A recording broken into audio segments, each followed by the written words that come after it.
Voilà, bonsoir et bienvenue à toutes et à tous, vous qui êtes sur place à Mulhouse au presbytère et qui êtes à distance.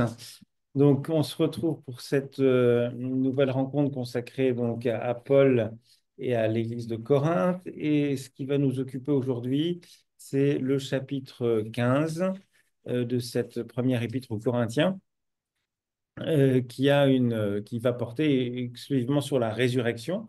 Ce chapitre est entièrement consacré à la résurrection et c'est évidemment une question d'importance. On sait que les premiers chrétiens ont confessé la résurrection du Christ, mais c'est le seul cas dans le Nouveau Testament où on a un texte aussi réflexif sur ce qu'est la résurrection et qu'est-ce qu'elle implique. Ça n'est pas si habituel, si courant, et donc c'est heureux de ce point de vue-là qu'on s'y attache.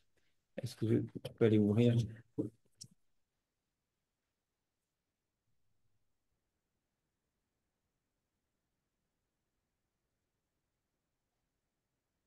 Voilà, donc non, je pense que tout le monde est là.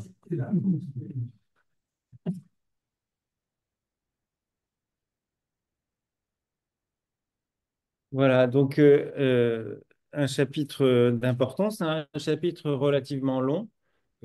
relativement long, puisqu'il comporte 58 versets, ce qui n'est pas si fréquent pour un chapitre biblique. Donc, on va, comme on en a l'habitude, commencer par découvrir ce texte, par une lecture, et puis je vous inviterai à réagir. Dans le dossier que vous avez, vous n'avez pas l'intégralité du chapitre, comme c'est généralement le cas dans les dossiers. Vous avez simplement les versets 12 à 34, mais c'est bien sur l'ensemble de ce chapitre que nous allons nous intéresser. Je vous rappelle, frères, l'évangile que je vous ai annoncé, que vous avez reçu, auquel vous restez attachés et par lequel vous serez sauvés si vous le retenez tel que je vous l'ai annoncé. Autrement, vous auriez cru en vain. Je vous ai transmis en premier lieu ce que j'avais reçu moi-même. Christ est mort pour nos péchés selon les Écritures. Il a été enseveli, il est ressuscité le troisième jour selon les Écritures. Il est apparu à Képhas, puis aux 12. Ensuite, il est apparu à plus de 500 frères à la fois. La plupart sont encore vivants et quelques-uns sont morts. Ensuite, il est apparu à Jacques, puis à tous les apôtres. En tout dernier lieu, il m'est aussi apparu à moi, l'avorton, car je suis le plus petit des apôtres, moi qui ne suis pas digne d'être appelé apôtre, parce que j'ai persécuté l'Église de Dieu. Mais ce que je suis, je le dois à la grâce de Dieu, et sa grâce à mon égard n'a pas été vaine. Au contraire, j'ai travaillé plus que tous, non pas moi, mais la grâce de Dieu qui est avec moi. Bref, que ce soit moi, que ce soit eux, voilà ce que nous proclamons et voilà ce que vous avez cru. Si l'on proclame que Christ est ressuscité des morts, comment certains d'entre vous disent-ils qu'il n'y a pas de résurrection des morts? S'il n'y a pas de résurrection des morts, Christ non plus n'est pas ressuscité. Et si Christ n'est pas ressuscité, notre prédication est vide, et vide aussi votre foi. Il se trouve même que nous sommes de faux témoins de Dieu, car nous avons porté un contre-témoignage en affirmant que Dieu a ressuscité le Christ alors qu'il ne l'a pas ressuscité, s'il est vrai que les morts ne ressuscitent pas. Si les morts ne ressuscitent pas, Christ non plus n'est pas ressuscité. Et si Christ n'est pas ressuscité, votre foi est illusoire, vous êtes encore dans vos péchés. Dès lors, même ceux qui sont morts en Christ sont perdus. Si nous avons mis notre espérance en Christ pour cette vie seulement, nous sommes les plus à plaindre de tous les hommes.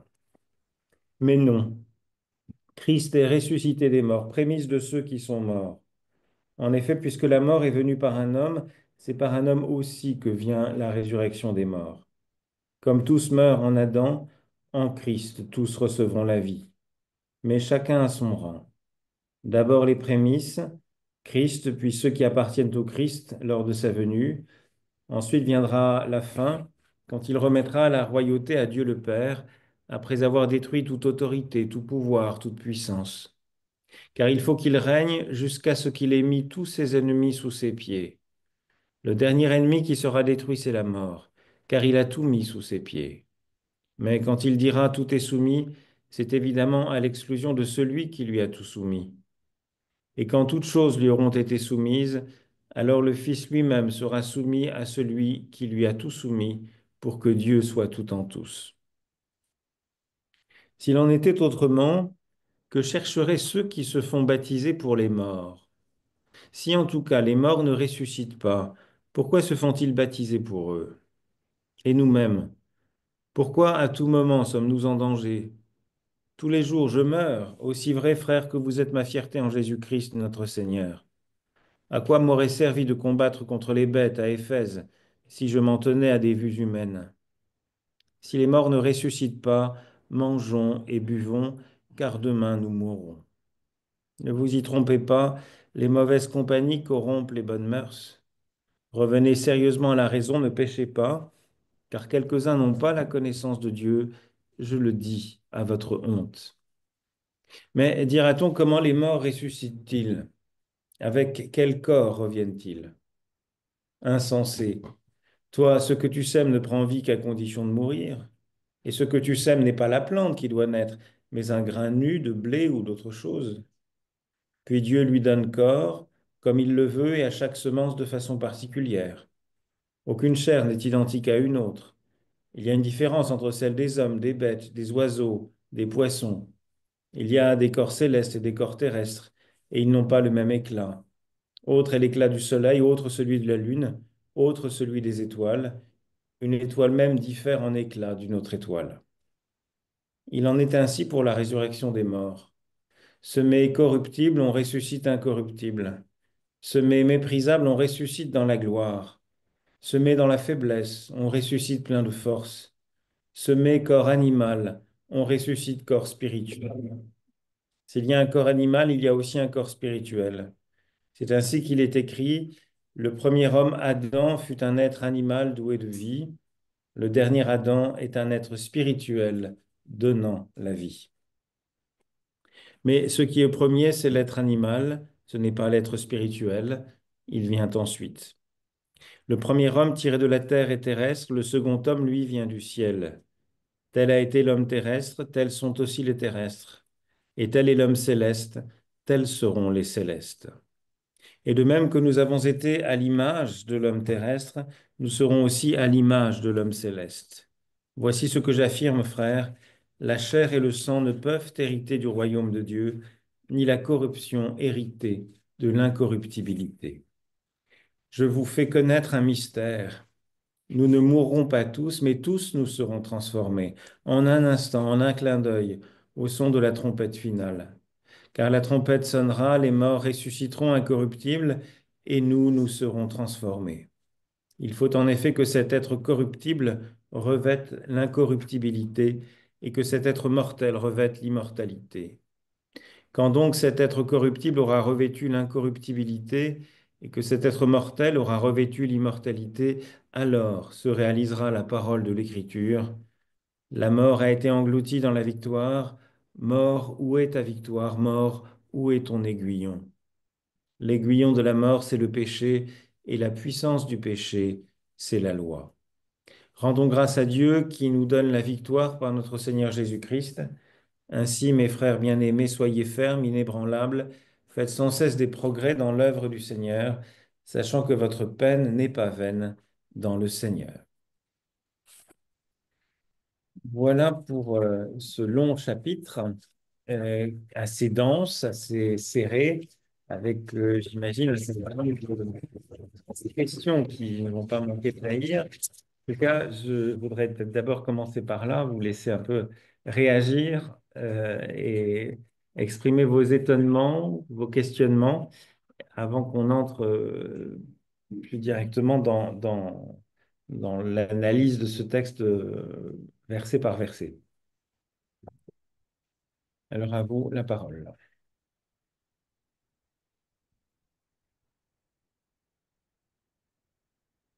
J'ai quelques questions.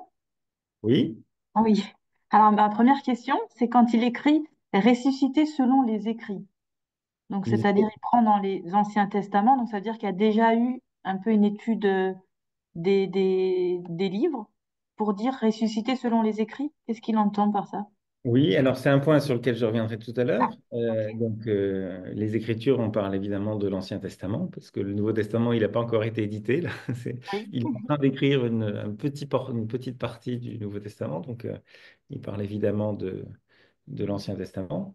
Euh, Donc ça, on reviendra après alors. ouais. Ok, Et, ok. et les autres. Après, j'ai baptisé pour les morts. C'est quoi baptiser pour les morts? Oui. Alors, ça, c'est un peu sibyllin, c'est aussi un point qu'on sera amené à préciser tout à l'heure.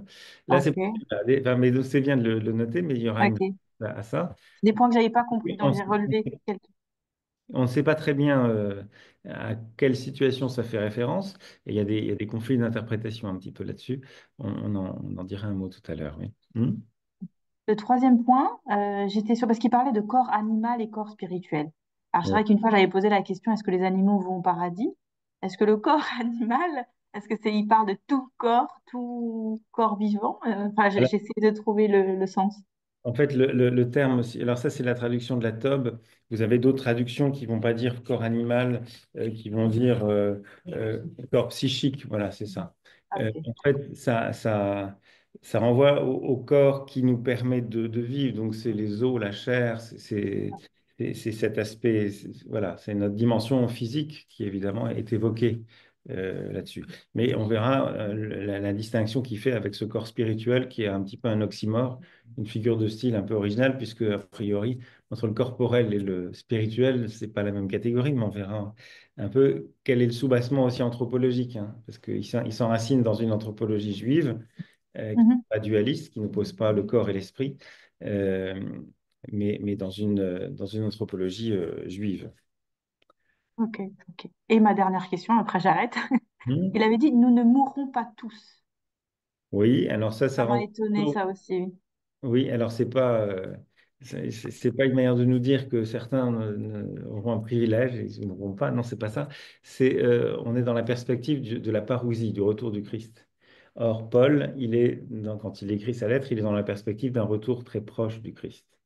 Il était convaincu que le Christ reviendrait avant peu. Voilà. Et donc, il s'attend à ce que ceux qui, ceux qui sont vivants quand le Christ reviendra, eh ben, ceux-là, ils ne mourront pas, mais s'ils ne meurent pas, ils seront en revanche transformés.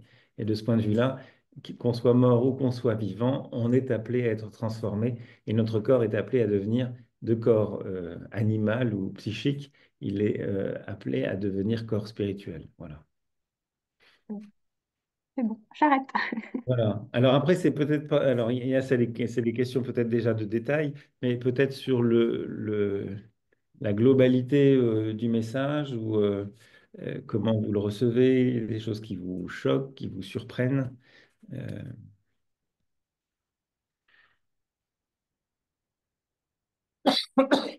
En gros, il dit que si on ne croit pas à la résurrection, on n'est pas chrétien, quoi. Alors oui, il y a une affirmation très claire que la résurrection, alors il faudrait distinguer les choses, hein, parce qu'il va parler de la résurrection du Christ, la résurrection des morts, mais en tout cas, voilà, et clairement, il dit que ne pas croire en la résurrection des morts, ça pose question et on ne peut pas être tout à fait chrétien. Enfin, il manque quelque chose, on ne peut pas se définir comme tel en l'absence d'une foi en la résurrection.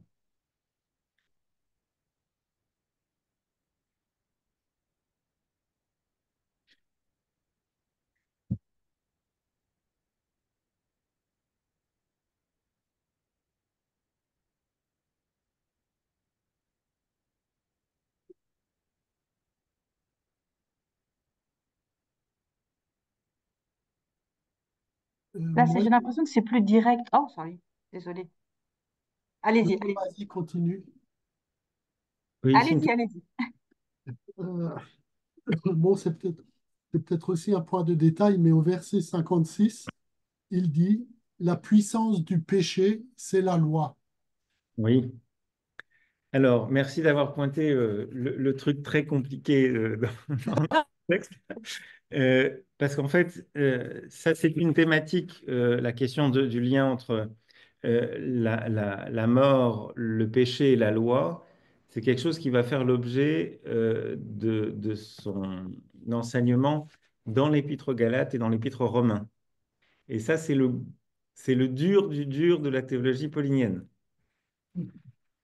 Donc voilà, c'est intéressant que ça apparaisse là dans l'Épître aux Corinthiens qui est rédigé quelques années avant le passage, enfin la perspective d'aller à Rome et avant le passage chez les Galates et l'Épître aux Galates. Mais c'est intéressant parce que ça nous dit déjà cette seule phrase que dans la théologie de Paul, dans l'esprit de Paul, sa réflexion sur la loi, sur le péché et la mort, c'est déjà quelque chose qui est en place. Simplement, il va l'expliciter et le développer beaucoup dans l'Épître aux Galates et dans l'Épître aux Romains.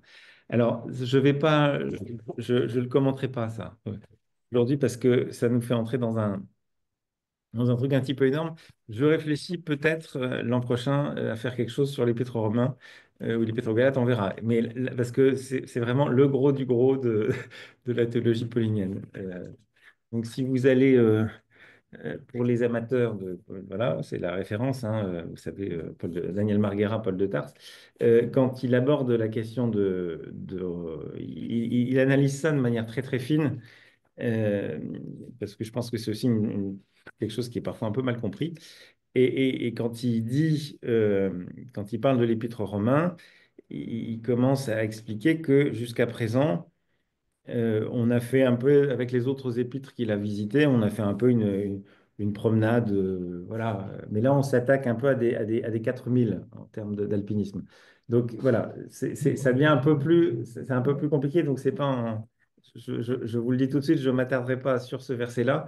Je préfère réserver ça à peut-être l'an prochain, si je fais quelque chose sur l'épître aux Romains. Là, on regardera ça de près, mais ça demande franchement un peu de temps. Mais c'est toute la théologie de la justification par la foi par la grâce moyennant la foi. Ça, c'est déjà au cœur de ce verset-là. Voilà, Sintou, tu voulais aussi encore dire quelque chose? Non, rien d'important. Je voulais juste dire que là, sur cet passage-là, je le sentais plus autoritaire. Enfin, c'est vrai que quand j'avais vu précédemment, c'était plus, enfin, c'était plus écrit pour essayer de comprendre un peu le sens et expliquer plus, Mhm. enfin, je sais pas comment dire, mais plus gentiment. Et là, c'était vraiment très strict. On voit que c'est un peu des ordres, c'est un peu plus Alors, sévère. plus, oui, enfin, je pense que, parce qu'on touche à là quelque chose d'essentiel, je pense, dans ses yeux. C'est quelque chose de vraiment divisif. Autant avant, il pouvait, voilà, il montrait ben, sur la question des viandes idolotiques, voilà, il gérait un peu les problèmes de communauté, enfin, il ménageait un petit peu, enfin, dire qu'il ménage la chèvre et le chou, c'est pas très juste, mais il gérait un conflit, il le faisait de manière intelligente et en essayant de ne brusquer ni les uns ni les autres. Là, effectivement, alors, je dirais pas qu'il est pas agressif. Alors bon, il a cette formule insensée ou idiot. Alors apparemment, c'est des choses qui étaient assez courantes dans la rhétorique antique, l'orateur populaire. C'était assez naturel d'interpeller son auditoire, parfois comme ça. Enfin, une manière voilà, là, il y a vraiment quelque chose d'important que tu n'as pas vu. Il faut que tu vois, tu sois attentif à ce point-là. Mais autrement, on sent qu'on touche à quelque chose d'essentiel, euh, mais voilà, donc il est ferme. Je le sens pas agressif ou autoritaire, mais on touche là un essentiel, et c'est très net dans la première, enfin, dans la première partie du verset 1 à 11. euh, il insiste beaucoup sur le cœur de la foi. Voilà. Et ça va être vraiment il insiste beaucoup là-dessus, la résurrection du Christ. Voilà.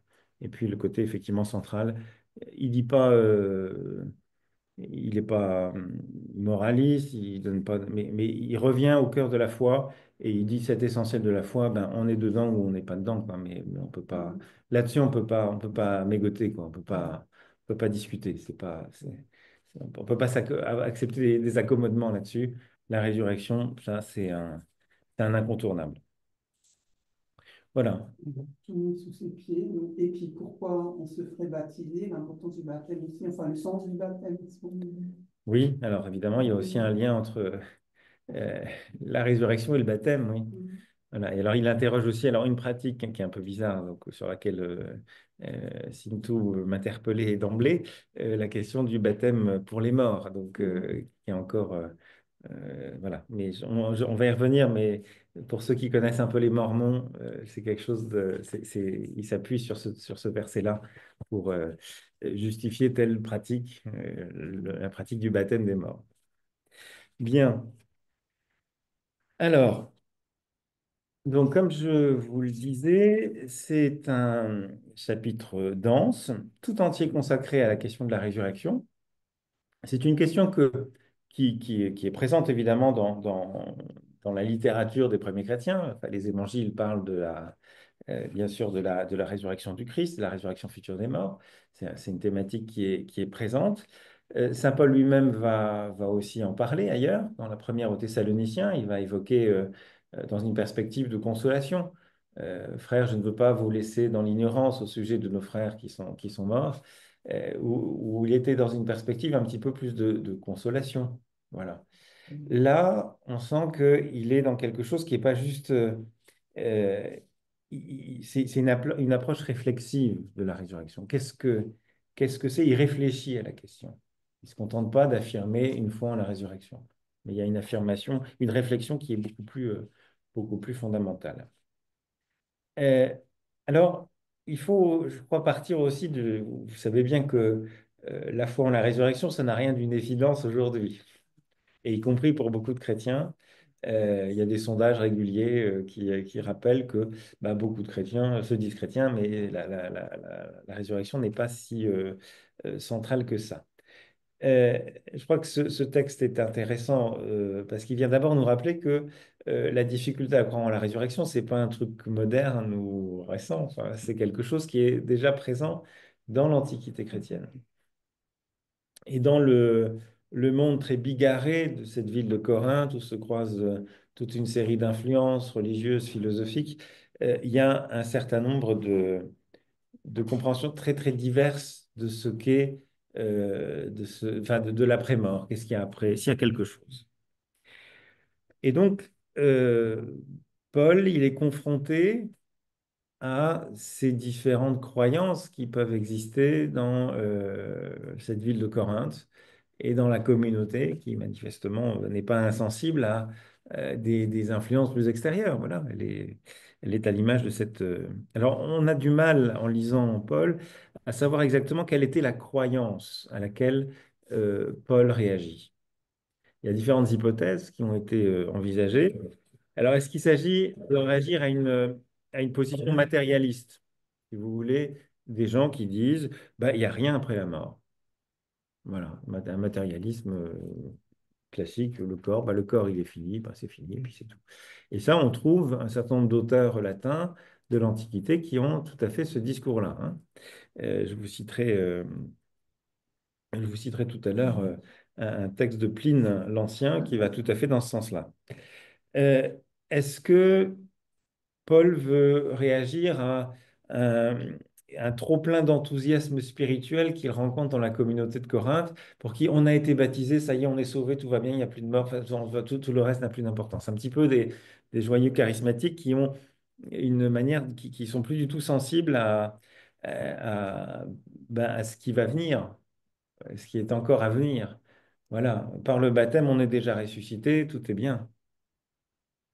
Et puis la mort, ça n'existe plus, c'est rien. Voilà. Bon. Ou est-ce qu'il s'agit simplement d'une résistance à la survie du corps? Parce que ça, on a, autant dans la philosophie grecque, on a une compréhension assez évidente. L'âme, l'immortalité de l'âme, ça va. Ça pose pas tellement de problèmes. Mais en revanche, que le corps puisse bénéficier d'un régime particulier, enfin, qu'il puisse survivre enfin, après la mort, là, il y a quelque chose qui est tout à fait compliqué. Alors, souvenez-vous du fameux épisode où Paul, dans les Actes des Apôtres, se retrouve devant l'Aréopage d'Athènes. Il prêche magnifiquement, et puis, il arrive commence à parler de la résurrection. Là, il évoque le Dieu inconnu. Voilà. Vous êtes le plus religieux des peuples. Vous avez même fait un, un autel au Dieu inconnu. Eh bien, ce Dieu inconnu, je viens vous l'annoncer, etc. C'est Jésus qui est ressuscité d'entre les morts. Et là, ça tombe à plat. Ben, écoute, c'était gentil, mais sur ce sujet-là, on t'entendra une autre fois. Donc, tu peux. euh, voilà. Est-ce que c'est simple ça? On n'est pas on saurait pas vraiment le dire. On saurait pas vraiment le dire. Et donc, mais les Corinthiens se trouvent dans cette ville qui est une ville cosmopolite, traversée par plein de courants philosophiques et religieux. Eh ben, ils ont manifestement été confrontés aussi à des questions autour de cet après-mort. Quelle était la position que Paul à laquelle Paul vient répondre? On ne sait pas bien, mais en revanche, on est certain que la résurrection, la croyance en la résurrection des morts devait paraître aussi bizarre à Corinthe au premier siècle que à Mulhouse ou ailleurs en France où vous êtes dans vos villes respectives au XXIe siècle, dans notre culture sécularisée. Voilà. Une petite illustration de ça, c'est un texte de Pline l'Ancien dans son Histoire naturelle. Voilà ce qu'il écrit. Nous nous trouvons tous, après le dernier jour, dans le même état qu'avant le premier. C'est en effet la vanité qui nous porte à perpétuer notre souvenir et à nous octroyer gratuitement la vie au-delà même de la mort. Tantôt on admet l'immortalité de l'âme, tantôt la métempsychose, tantôt on prête une sensibilité aux ombres des enfers, on honore les mânes et on fait un dieu de celui qui n'est même plus un homme, comme s'il y avait la moindre différence entre notre façon de respirer et celle des autres êtres, auxquels personne ne prédit pareille immortalité. Mais qu'est-ce que la substance de l'âme réduite à elle-même? Et puis quelle serait la demeure? Quel serait depuis tant de siècles le nombre de ces âmes et de ces ombres? Ce sont là des chimères puériles, des rêves de l'humanité avides de ne finir jamais. Voilà. Vous avez une profession de foi complètement matérialiste d'un philosophe du premier siècle. Avec d'ailleurs des arguments qui sont très modernes, hein. Quand il conteste la différence entre l'homme et les animaux, finalement, pourquoi on ne prédit pas une pareille immortalité aux animaux? Voilà, c'est une question qui revient, qui est plus un peu en écho à ce que j'ai entendu là dans la bouche de Sinto tout à l'heure. Métempsycho, voilà. Et vous avez, mais bon, lui, son point de vue, c'est que ben, après le dernier jour, on est dans le même état qu'avant le premier, donc c'est-à-dire rien. Voilà. Donc c'est quelque chose qui est quand même présent dans cette antiquité-là. Alors, ce qui nous est accessible, on ne sait pas quelle était la croyance que Paul voulait combattre à ce moment-là chez les chrétiens de Corinthe.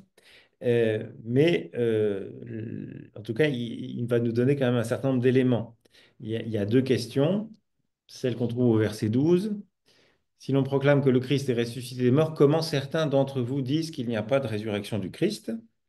Et puis, une deuxième question qui vient un peu plus tard, comment les morts ressuscitent-ils? Avec quel corps reviennent-ils? Donc, manifestement, c'était sur ces deux questions-là, elles interrogeaient les membres de la communauté de Corinthe. Et Paul signale par ces deux questions à quoi il répond. D'une part, une objection sur la résurrection des morts. Il aura le souci de beaucoup articuler la résurrection des morts avec la résurrection du Christ. Et puis d'autre part, une interrogation sur les modalités de la résurrection. Alors, quand on ressuscite, on ressuscite comment? Qu'est-ce qui se passe? Est-ce que c'est le même corps? Est-ce que c'est pareil avant et après? Est-ce quelque chose qui change? Voilà. Enfin, c'est un peu toutes ces questions-là auxquelles il va s'efforcer de répondre. Alors, comment est-ce qu'il s'y prend pour répondre à ces questions? Alors, il va le faire en trois vagues. Il va d'abord commencer, c'est les premiers versets, chapitre 15, versets 1 à 11.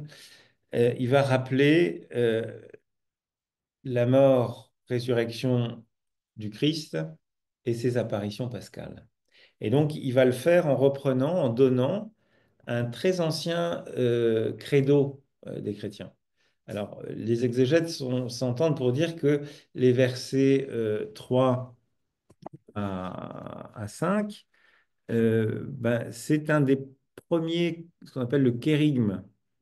Le kérigme, c'est un mot grec kérusso qui signifie proclamer, annoncer. Et donc, c'était la première proclamation de la foi, la première confession de foi, si vous voulez, elle est là. Euh, donc, sans doute, voilà, quelques années, 10 ans peut-être après la mort et résurrection du Christ, eh ben, les premiers chrétiens à Jérusalem, ils utilisaient cette formule-là. Et donc, c'est ça que Paul va reprendre. Alors, il le fait en disant d'emblée, voilà, c'est pas moi qui vous le dis, c'est quelque chose qui me dépasse, c'est quelque chose qui me précède. Et il insiste beaucoup sur euh, l'évangile que je vous ai annoncé, que vous avez reçu, auquel vous restez attaché, par lequel vous serez sauvés si vous le retenez tel que je vous l'ai annoncé, autrement vous auriez cru en vain. Je vous ai transmis. Donc il insiste beaucoup sur un donné, quelque chose qu'il a apporté, qu'il a lui-même reçu et qu'il leur a partagé et qu'ils ont accueilli. Et donc, c'est là qu'il transmet, voilà, cette phrase. Christ est mort pour nos péchés, selon les Écritures. Il a été enseveli. Il est ressuscité le troisième jour, selon les Écritures. Il est apparu à Képhas, puis aux 12. Voilà. Ça, c'est, si vous voulez, le credo fondamental, essentiel. Et ensuite, il s'est développé. Il y a le symbole des apôtres, le symbole de Nicée-Constantinople. Mais ça, c'est le premier credo. Voilà. Alors, on peut regarder vous allez trouver donc dans votre dossier à la page 3 dans les repères. Euh, Sintou pourra les lire avec beaucoup d'intérêt, ces repères, parce que il y a les phrases qu'elle a relevées au début, ben, c'est à peu près, elles se retrouvent toutes là, hein, donc, euh, Christ est mort pour nos péchés selon les Écritures, il a été enseveli, il est ressuscité le troisième jour selon les Écritures. Cette affirmation était crue et vécue comme vérité centrale et fondamentale par les premiers chrétiens. Transmise par la tradition, elle a été reçue par Paul après sa conversion aux portes de Damas. C'est ce qu'on appelle le kérigme, proclamation par un héros, puisqu'il s'agit du cœur du message évangélique. Paul l'a transmis en premier lieu aux Corinthiens. Ça a été l'objet de la première évangélisation, c'était de partager ce kérigme. Selon les Écritures, verset suivant, la résurrection du Christ est accomplissement des promesses de l'Ancien Testament et de Jésus lui-même durant sa vie terrestre. L'expression selon les Écritures indique que la résurrection du Christ accomplit ses prédictions. Hein, c'est un thème très important parce que euh, quand il est question là des Écritures, ben évidemment, il ne s'agit pas du Nouveau Testament, il n'existe pas encore, il n'a pas été écrit, mais les chrétiens lisent euh, les Écritures à la lumière de l'événement de Pâques. Et ils découvrent dans les récits, les textes du Premier Testament, enfin, de la seule Bible qu'il y a à l'époque, la Bible hébraïque, eh bien, ils découvrent l'annonce de cette résurrection. Tu peux laisser ton ami voir la corruption. Alors, il y a plein de références qu'on va trouver, alors, différenciées selon qu'on est... voilà. Il y a beaucoup de références, par exemple, dans les psaumes qu'on va trouver, chez les prophètes, dans le livre des Maccabées, évidemment, où là, il y a une foi claire en la résurrection. Euh, Même, voilà, il y a enfin, des psaumes enfin, vont l'évoquer. Voilà, ça c'est assez clair. Du côté des premiers livres de la Bible, le Pentateuque, c'est plus compliqué de trouver des références directes à la résurrection. Et d'ailleurs, vous vous souvenez peut-être de ce passage dans les évangiles, quand on met les Sadducéens mettent Jésus à l'épreuve en lui racontant une histoire abracadabrantesque d'une femme qui va voir sept maris. Chacun meurt l'un après l'autre. Donc, avec la loi du Lévirat, bah, le frère suivant, il épouse cette dame pour donner une descendance à son frère, mais tous meurent. Et donc, la question à la fin, question piège, mais alors, à la résurrection des morts, mais de qui cette femme sera l'époux? Voilà, sera l'épouse. Donc, c'est une question pour le piéger parce que les Sadducéens ne croient pas en la résurrection des morts. Et donc, bah, c'est une histoire pour prouver par l'absurde que c'est pas possible, ça n'existe pas. Et donc, Jésus va répondre de manière un petit peu surprenante en faisant appel au Dieu, enfin, puisque dans le Pentateuque, eh ben, on va avoir l'évocation du Dieu d'Abraham, d'Isaac. Vous avez le Dieu des vivants, non pas des morts. Voilà, Il dit, bah, les patriarches sont vivants, ils sont en Dieu. C'est ce qu'il dit. Et donc, il va prendre cette référence-là. Il aurait pu en prendre chez les prophètes ou dans les psaumes, mais ça, il prend le référentiel de son interlocuteur, hein. Donc, voilà. Mais selon les Écritures, c'est vraiment à la lumière des Écritures, on relit les Écritures et on découvre dans ces Écritures l'annonce de la résurrection. C'est pas quelque chose qui est incongru, c'est pas tombé du ciel, si vous voulez. Et c'est ce que dit d'ailleurs dans la phrase suivante, toujours à la page 3, euh, le pape François, dans sa lettre Aper Vitilis. Ce n'est pas une seule partie, mais toutes les Écritures qui parlent de lui.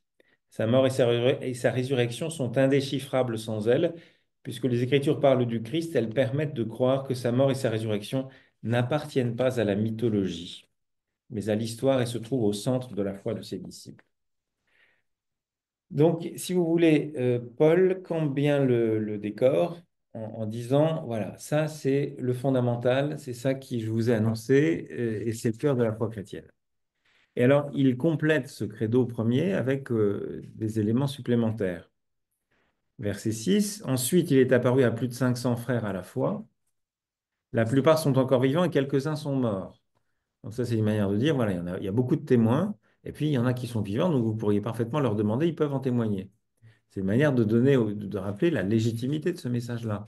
Ce n'est pas une hallucination de Képhas et des 12. Voilà. Ensuite, il est apparu à Jacques, puis à tous les apôtres. Donc, c'est pas. Voilà, là encore, il élargit le nombre des témoins. Et en tout dernier lieu, il m'est aussi apparu à moi, l'avorton, car je suis le plus petit des apôtres, moi qui ne suis pas digne d'être appelé apôtre parce que j'ai persécuté l'Église de Dieu. Mais ce que je suis, je le dois à la grâce de Dieu, et sa grâce à mon égard n'a pas été vaine. Au contraire, j'ai travaillé plus que tous, non pas moi, mais la grâce de Dieu qui est avec moi.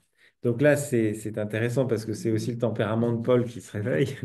Euh, C'est-à-dire qu'à la fois, oui, il reconnaît, il a été persécuteur de l'Église, donc je suis l'avorton, je suis le dernier des apôtres, je vais persécuter l'Église de Dieu, ok. Mais voilà, ce que je suis, c'est la grâce de Dieu qui me l'a fait, c'est vraiment aussi le docteur de la grâce, on peut dire. Enfin, ce sera un thème important chez lui. Et sa grâce n'a pas été vaine. Au contraire, j'ai travaillé plus que tous. Donc, un regard pas très amène, a priori, sur d'autres apôtres. On sait que par,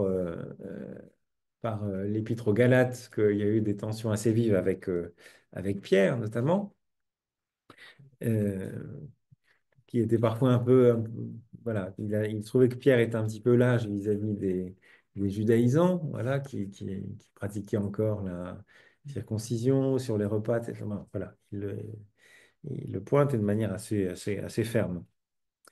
Euh, j'ai travaillé plus que tous, non pas moi, mais la grâce de Dieu. Donc il se reprend tout de suite après cet excès de modestie, si vous voulez.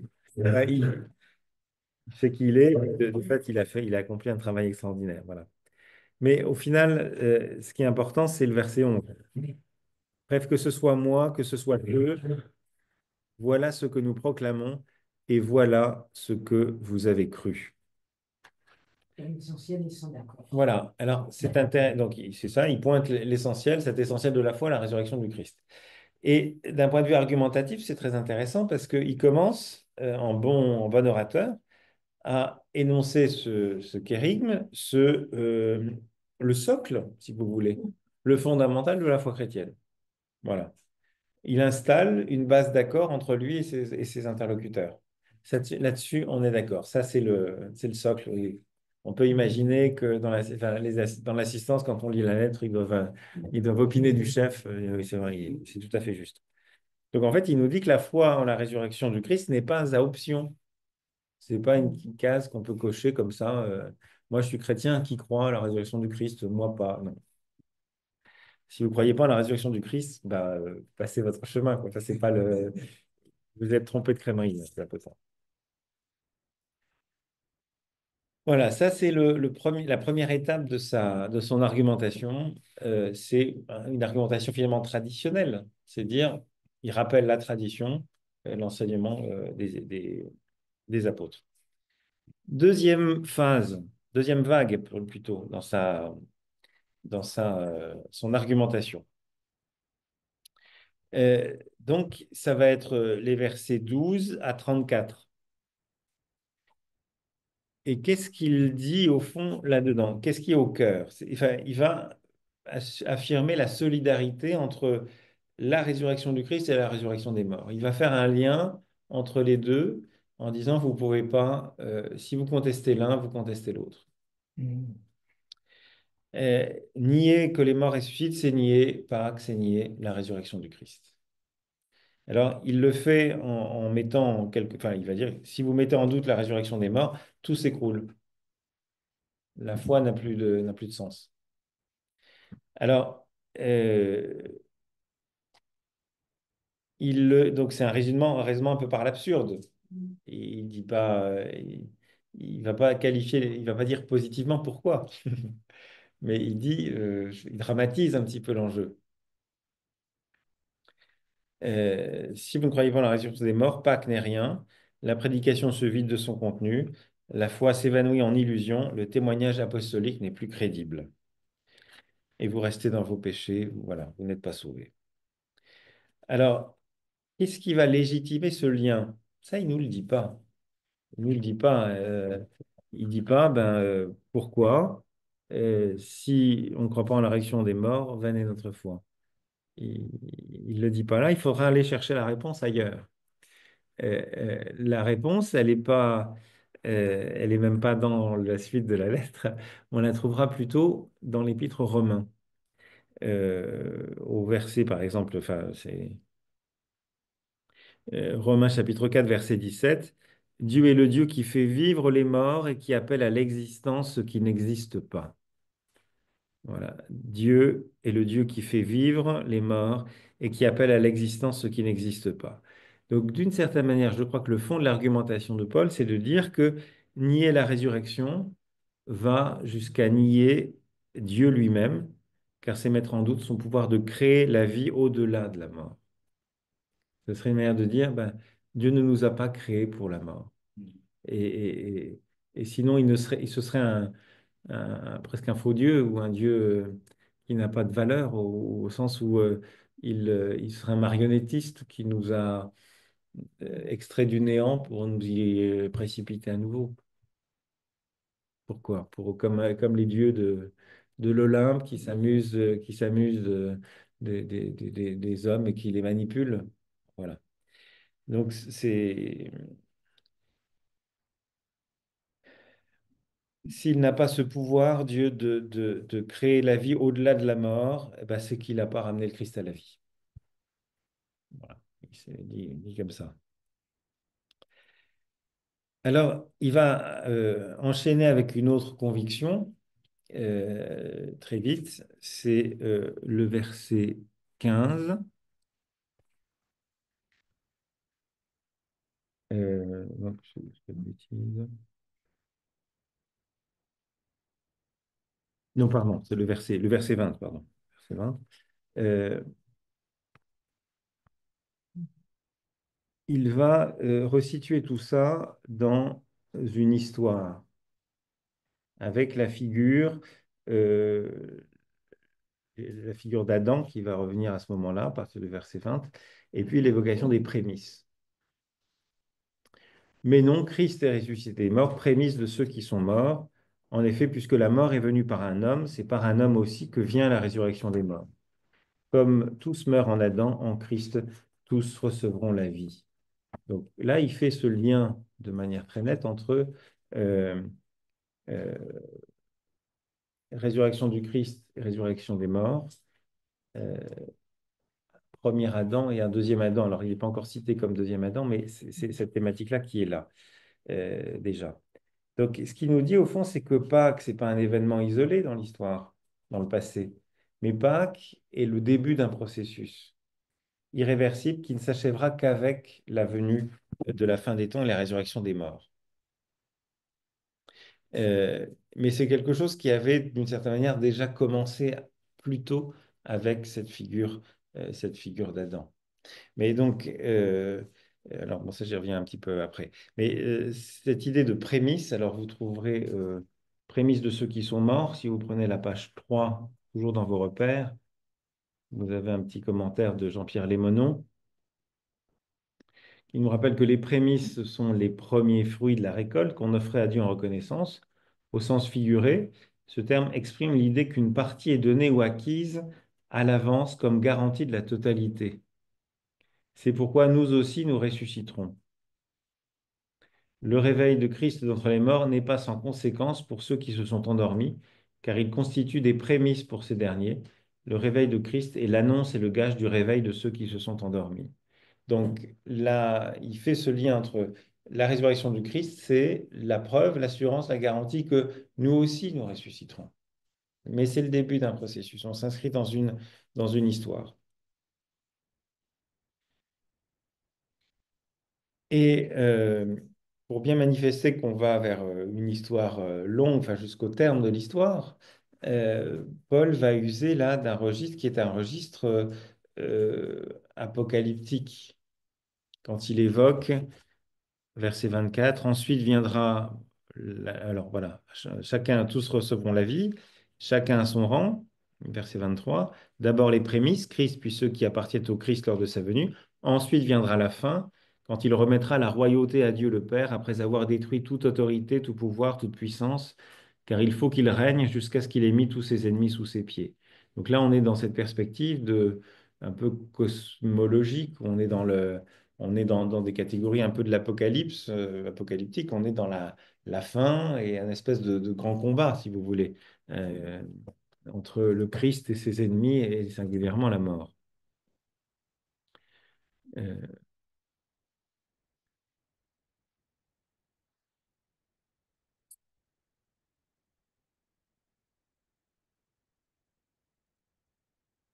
alors, quand voilà, il y a eu donc cette première étape hein, du raisonnement, ça consistait à raisonner par l'absurde en disant,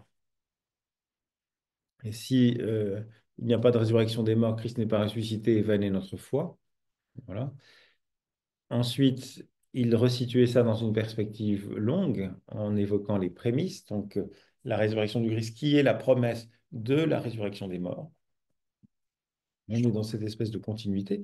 Et puis ensuite, il va compléter ça par deux commentaires un peu additionnels euh, qui peuvent susciter un peu notre étonnement le premier, en tout cas, peut susciter assez légitimement notre étonnement. Qu'est-ce qu'il dit? Euh, Verset 29. S'il en était autrement, que chercheraient ceux qui se font baptiser pour les morts? Si en tout cas les morts ne ressuscitent pas, pourquoi se font-ils baptiser pour eux? Voilà, ça c'est premier commentaire additionnel. Qu'est-ce que c'est que cette histoire-là? C'est ceux qui se font baptiser pour les morts. À quoi ça rime ce baptême pour les morts? Alors, on est bien en peine aujourd'hui de dire très précisément qu'est-ce que c'est. Il y a des débats. Alors, c'était sans doute alors, il y a deux hypothèses principales, euh, mais Paul nous dit rien hein, du contenu de cette pratique, donc on est contraint à faire des hypothèses. Euh, enfin, il trouve rien à redire au passage, hein, il dit pas que c'est mal ou qu'il ne faut pas. Bon, voilà. Euh, alors, la plus simple des explications, c'est de penser à un baptême par substitution en faveur de personnes décédées, parents ou amis, afin qu'elles soient sauvées par le Christ dont elles n'avaient pas entendu parler de leur vivant. Donc ça, c'est l'idée, finalement, alors qu'on retrouve chez les Mormons, l'Église des Saints des derniers jours, vous savez, qui ont fait un travail extraordinaire en allant microfilmer tous les registres de baptême pour pouvoir baptiser leurs ancêtres dans la foi qui sauve, la seule qui sauve, la leur. Voilà. Et donc, c'est pour ça qu'aux archives départementales, c'est les Mormons, Salt Lake City, qui est toujours évoqué. Donc, c'est eux qui ont fait ces microfilms qu'on peut consulter. Et donc, et leur pratique, elle s'appuie sur ce verset-là. Ils ont retenu ça. Alors, une autre explication, c'est ce qu'on a appelé plus tard chez les pères de l'Église le baptême de désir. C'est-à-dire qu'il y avait des gens qui se préparaient au baptême, qui désiraient le baptême, des catéchumènes, mais bah, certains, il pouvait leur arriver bah, de mourir avant. Et donc, bah, on les baptisait, voilà, ça pourrait renvoyer à ça. Et donc, bah, il dit, si les morts ne ressuscitent pas, pourquoi baptiser pour les morts? Voilà. Il pointe l'absurdité d'une démarche de ce type par rapport à cette affirmation chez certains qu'il n'y aurait pas de résurrection des morts. Mais le second commentaire qu'il apporte, il est peut-être plus intéressant, et puis il peut nous parler peut-être davantage à nous de cette pratique un petit peu bizarroïde, voilà. Euh, et nous-mêmes, pourquoi à tout moment sommes-nous en danger? Tous les jours je meurs, aussi vrai frère que vous êtes ma fierté en Jésus-Christ notre Seigneur.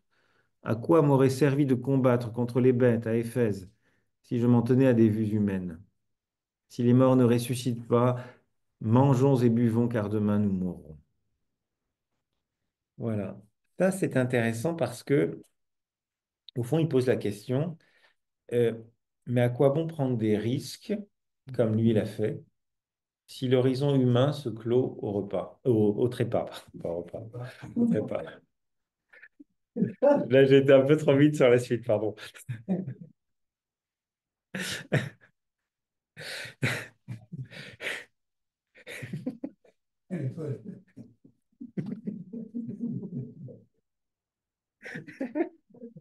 Pardon. Euh, Donc, enfin, vous m'aviez compris, évidemment.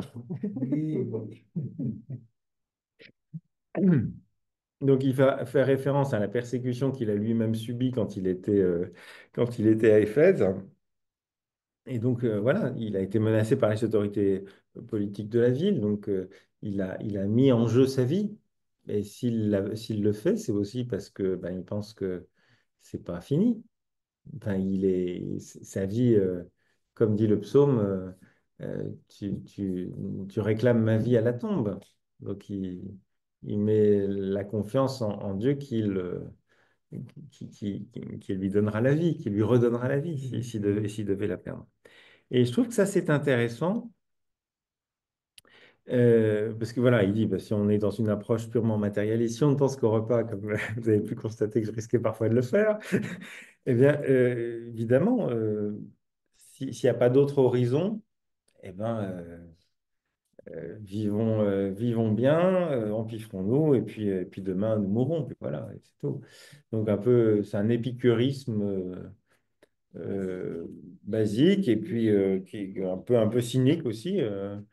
De toute façon, il ne faut pas se préoccuper de. Surtout, ne nous préoccupons pas de la Terre, par exemple. De toute façon, on sera tous morts. Voilà, bon, ok.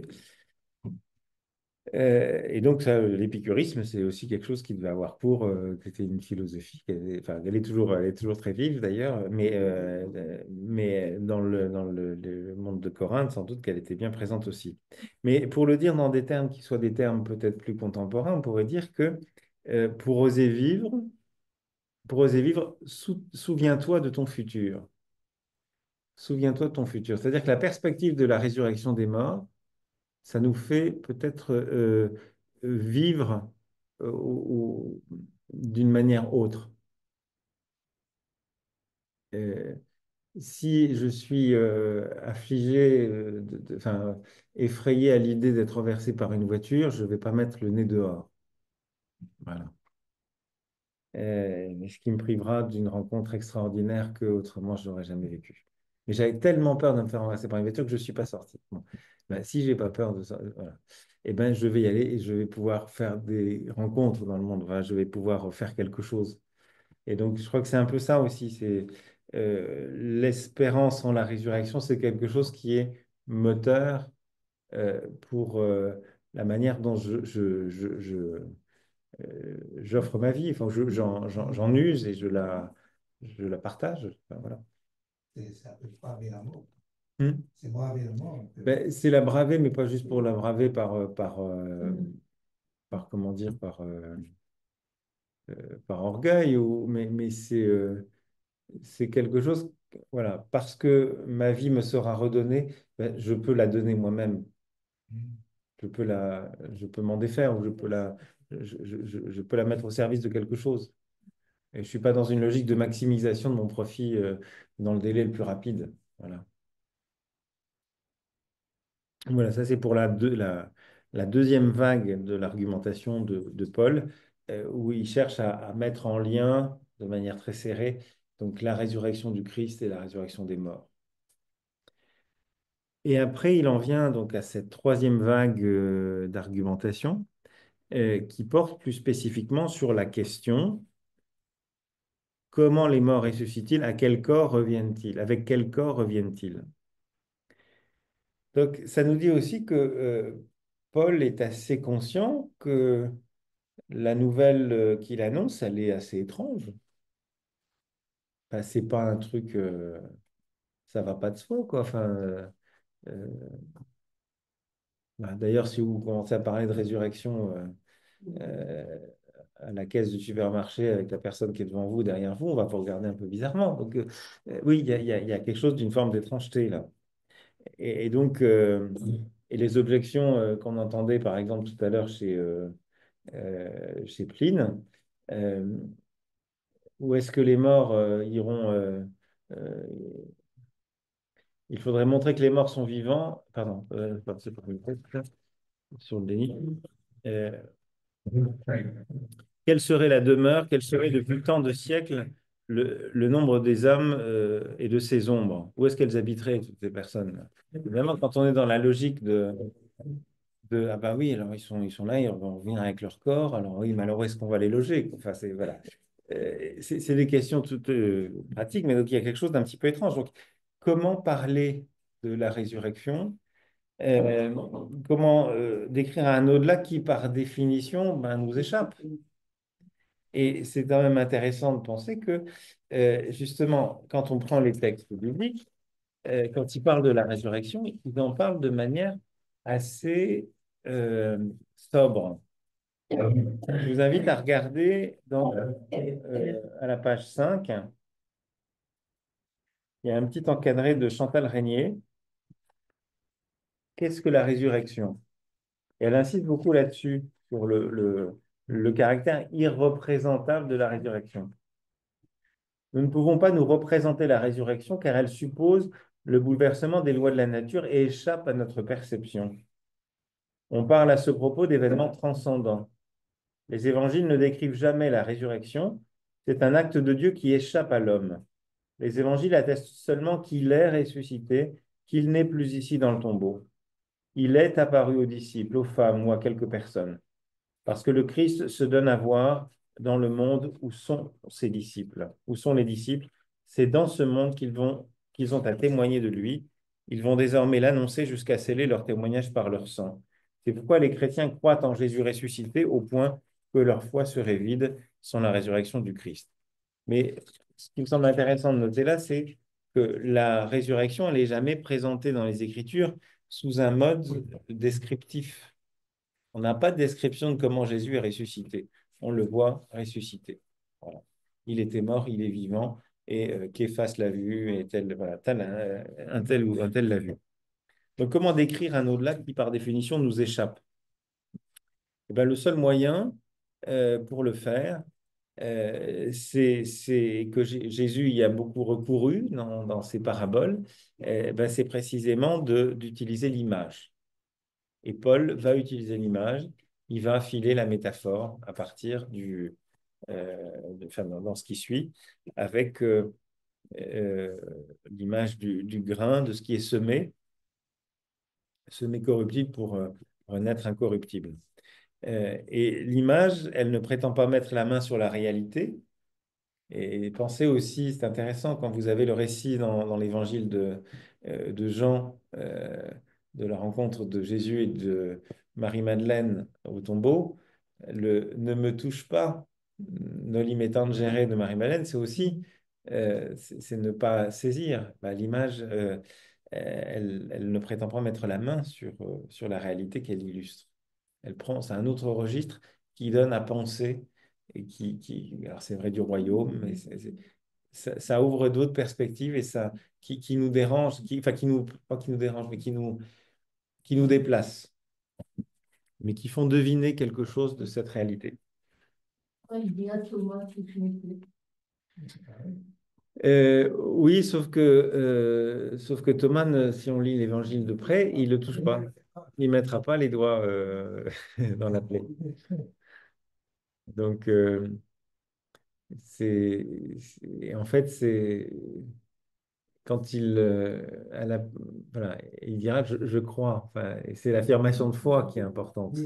C'est pas je sais. Thomas dira pas je sais, il dira je crois.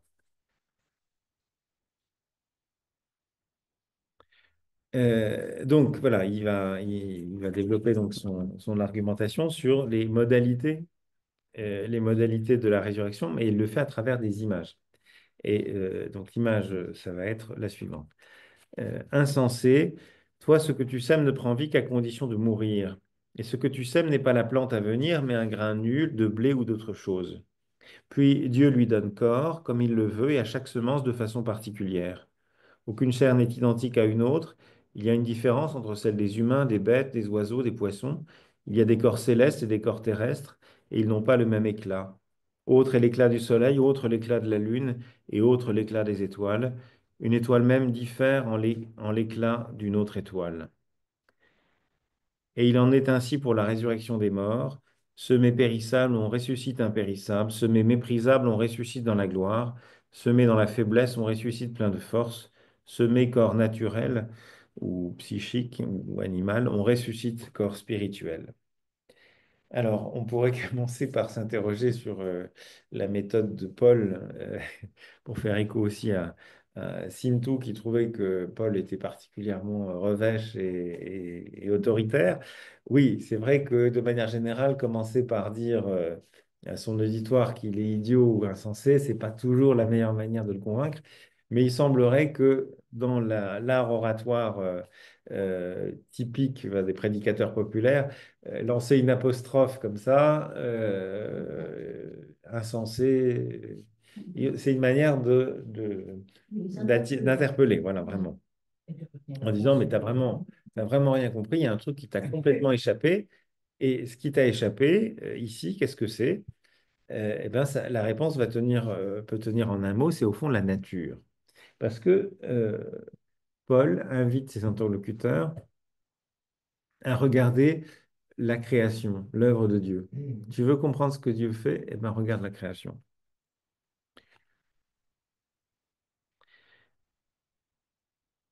Et Paul va inviter son auditoire à constater de différentes manières la différence, la discontinuité entre ce qui est semé et ce qui grandit, entre des semences qui grandissent de manière différente.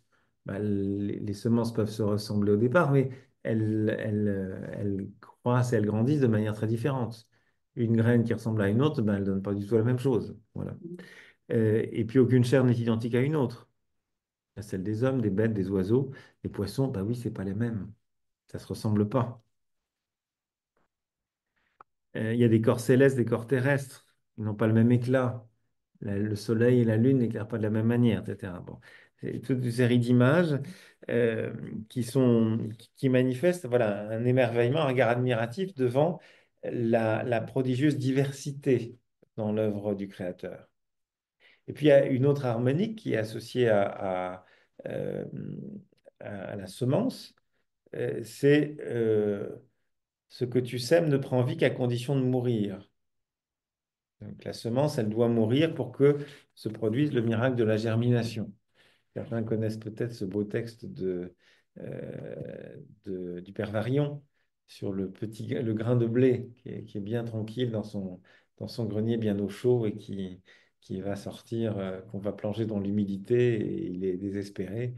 Et pourtant, c'est par là qu'il va produire du fruit. Voilà, enfin, et puis, autre chose intéressante dans cette harmonique autour du grain semé en terre, c'est la discontinuité entre le grain et la plante.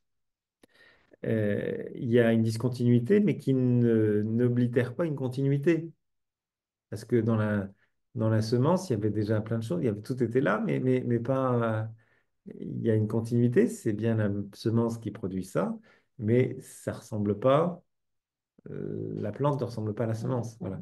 Vous voyez, donc ça dit, le grain se prolonge dans la plante. On n'est pas dans une... euh, on n'oblitère pas complètement, on n'efface pas tout ce qui a précédé. Le grain, il est toujours présent dans la plante, mais c'est plus le grain, tout à fait. Et donc, ce qui s'observe dans la nature va trouver son analogie dans la destinée humaine. Et c'est là que Paul va donner 4 antinomies successives, au verset 42. Il en est ainsi pour la résurrection des morts. Semé corruptible, on ressuscite incorruptible. Semé méprisable, on ressuscite dans la gloire. Semé dans la faiblesse, on ressuscite plein de force. Semé corps animal, on ressuscite corps spirituel.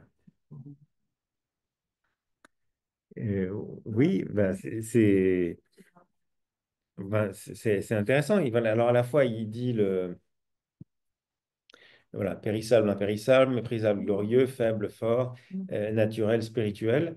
Et ben, tous ces couples-là, ces antinomies-là, elles mettent, comment dire, enfin, elles mettent en contraste le corps terrestre et le corps du ressuscité. Voilà. À l'humain fragile, périssable, Dieu va préparer un avenir glorieux et immortel. Voilà, c'est pas le même corps qui ressuscite. C'est pas, vous ressuscitez pas avec votre arthrose et je ne sais pas votre diabète ou j'en sais. Enfin, voilà, mais la réflexion, elle est intéressante parce qu'elle nous dit que la mort est une rupture, mais elle n'est pas une fin, elle est ouverture à un changement radical, mais dans une continuité. Et donc, voilà, il fait ce parallèle entre la germination, le miracle de la germination, et puis le miracle de la résurrection.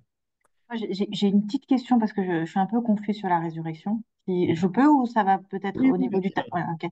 On En est dans fait, le sujet. quand on parle, d'accord. Quand on parle de la résurrection, donc moi, à mon point de vue, la résurrection, c'est à la fin du monde, uniquement quand Jésus revient pour faire le jugement. Là, il y a la résurrection du corps. Mais, mais là, quand une personne y meurt actuellement, on prie pour qu'il va au paradis. Mhm. Donc, on a cette croyance que la personne morte est au paradis.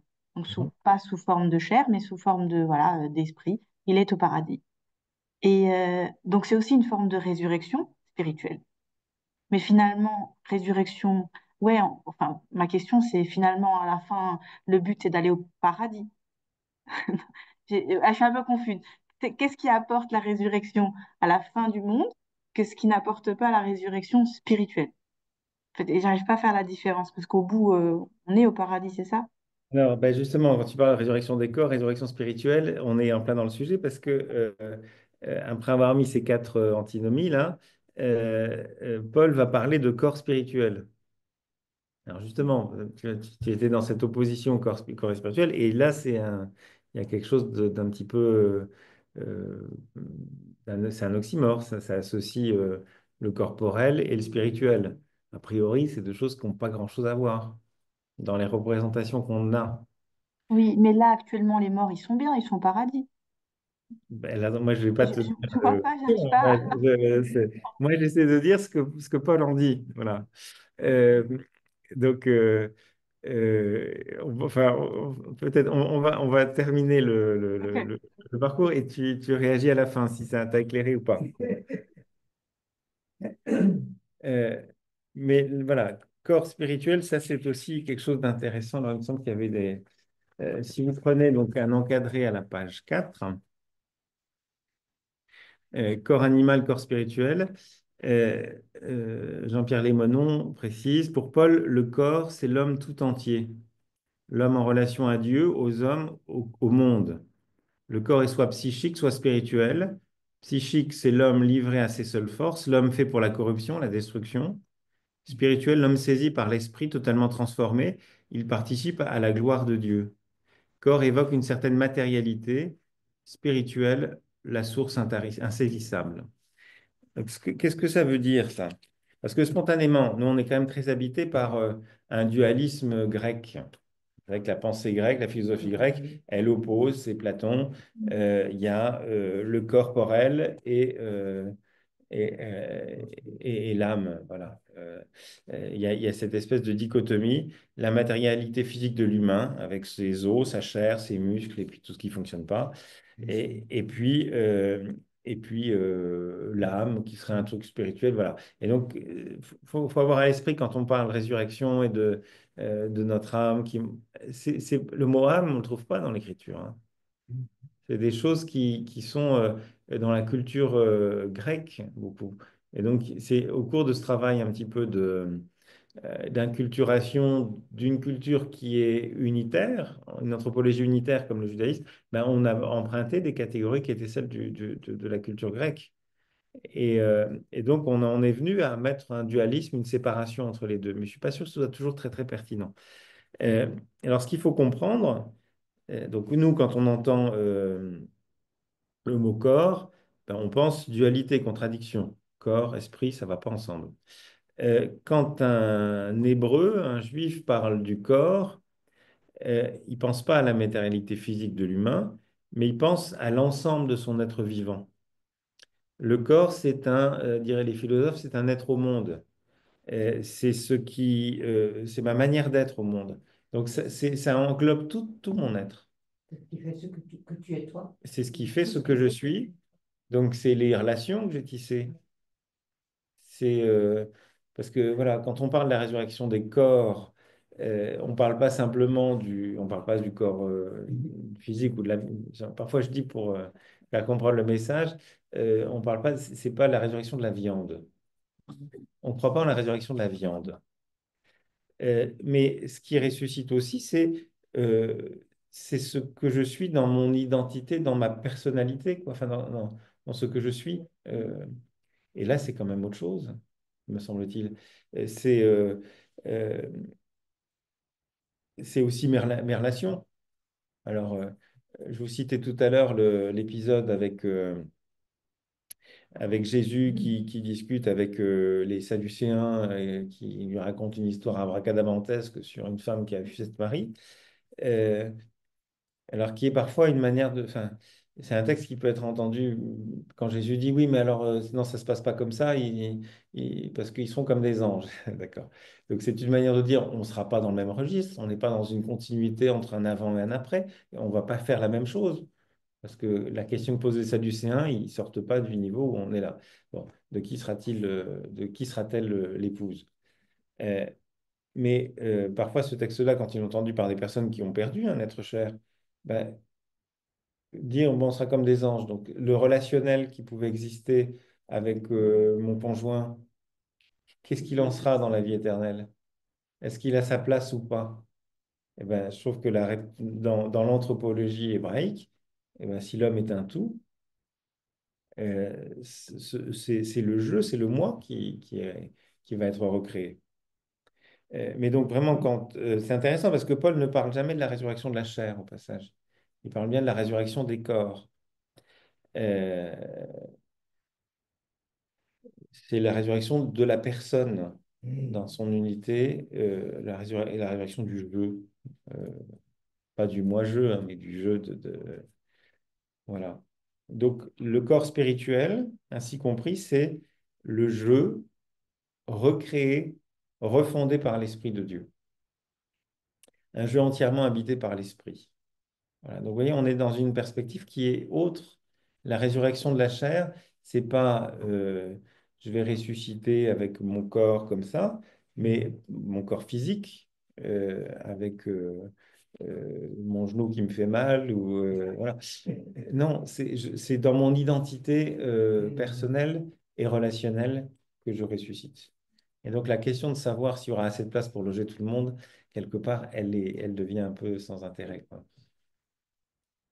La question de quand ça se passera aussi.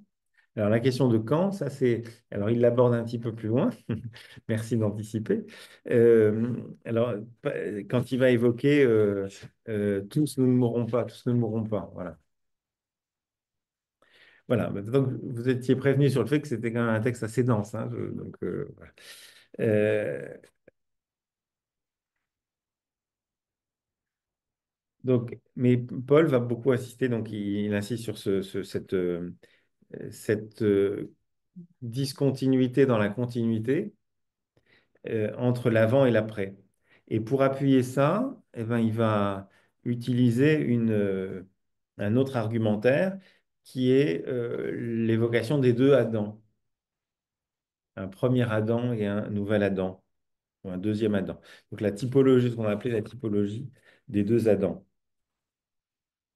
Donc, s'il y a, ça c'est le verset 44b, hein.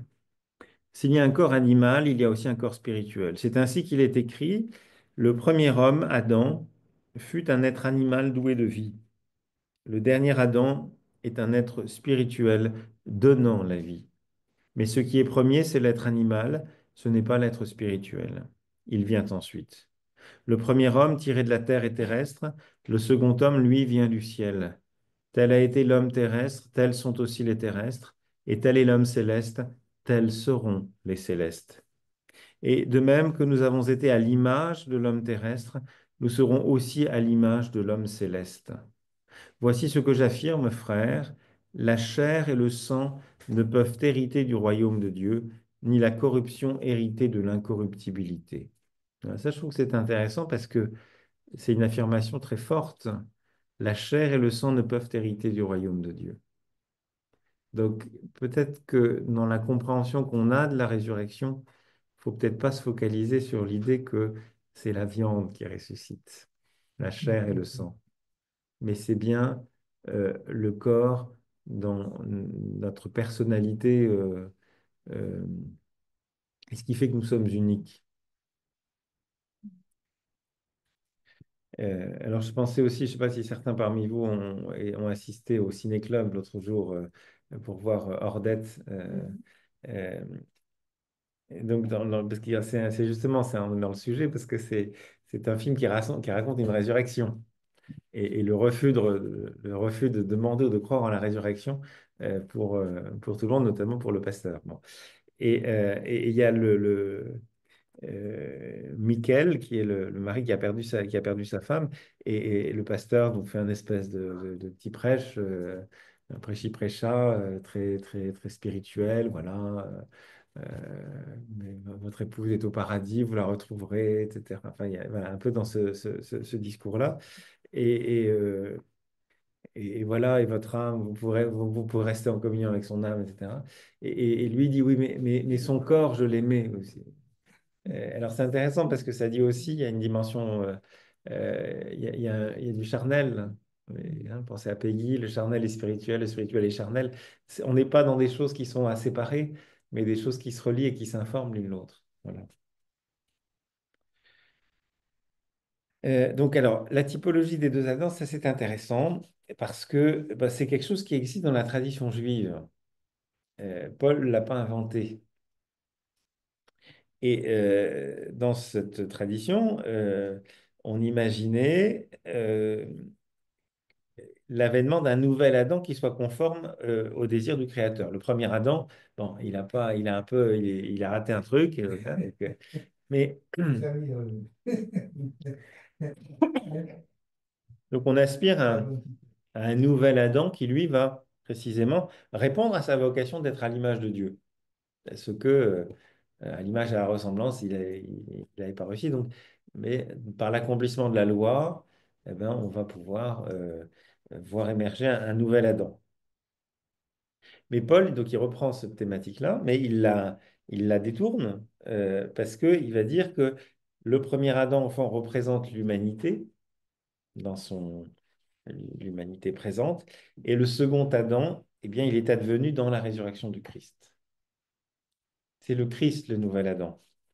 Et Jésus ressuscité inaugure à Pâques une ère nouvelle à laquelle tous les humains seront bientôt associés. Et donc, voilà, la résurrection du Christ, c'est la suite de ce qu'il avait commencé à dire, hein. Quand il liait les deux, résurrection du Christ et résurrection des morts, eh ben oui, euh, le Christ a inauguré ce temps-là par sa résurrection et nous y serons associés. C'est comme ça qu'il liait les deux. Alors, c'est intéressant aussi parce que donc, Paul utilise un- un procédé midrashique. Il reprend le livre de la Genèse, il cite la Genèse, quand il parle du premier Adam qui fut un être animal doué de vie. Mais là où la Genèse disait que Dieu crée l'humain en lui insufflant la laine de vie et Adam devint un être vivant, Paul réécrit en disant le premier humain. Euh, le premier humain, Adam, devint un être vivant. Et donc ça va permettre à Paul de bien le différencier du dernier Adam, l'être spirituel qui lui fait vivre, qui donne la vie. Un être spirituel donnant la vie. Et donc, je vous cite ce que dit un théologien, alors qui est, je crois il est germano-suisse, François Bouga. Euh,